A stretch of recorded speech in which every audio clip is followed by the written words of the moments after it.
Folks, yeah, I think we're all believers now, right? A basketball school. Oh my goodness. Go Big Ten, right? Hey, quick question, and I need you to be brutally honest.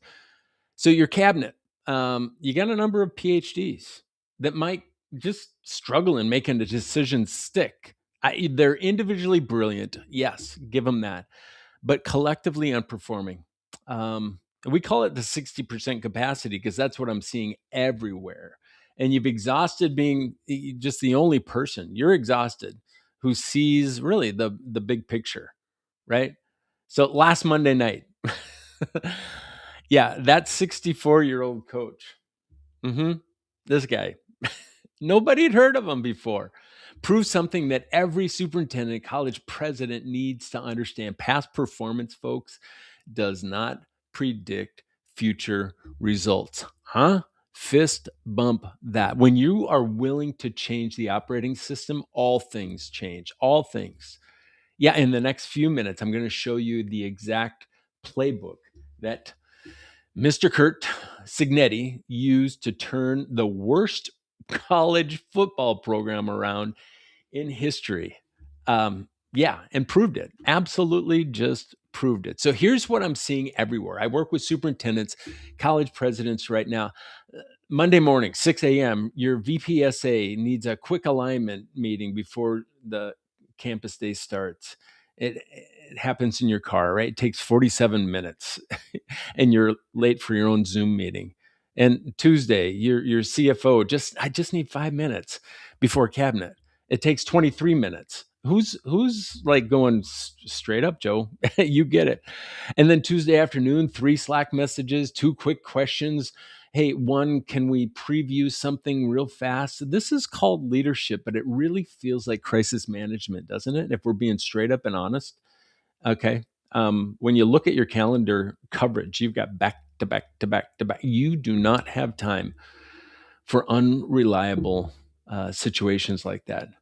So here's what most people aren't really telling you: your cabinet isn't dysfunctional. You know, they don't lack skills. It's more connectivity.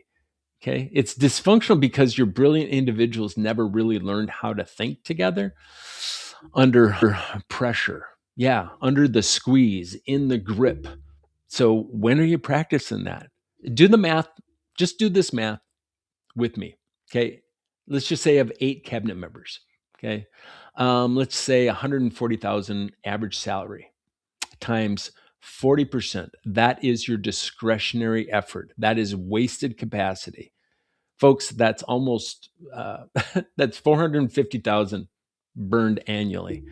That's not a rounding error, right? That's 3 full-time positions, folks. That's a program that you cut last year because we don't have the budget. That's the invisible line item called we've normalized underperformance. And I hope that doesn't sting.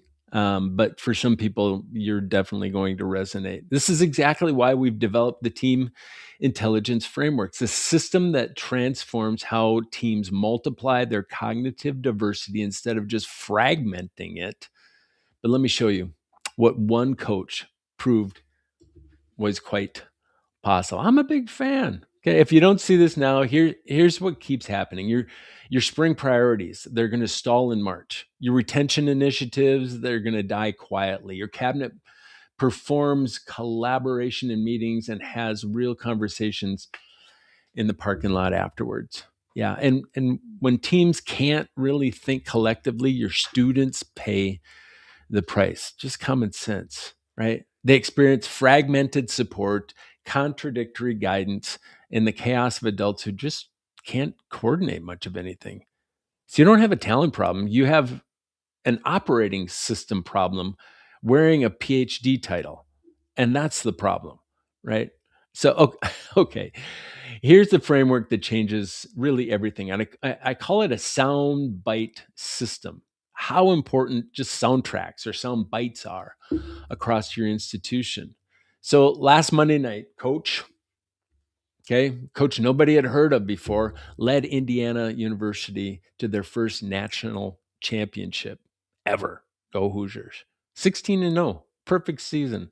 First team to accomplish that since, did you know, trivia, Yale, 1894.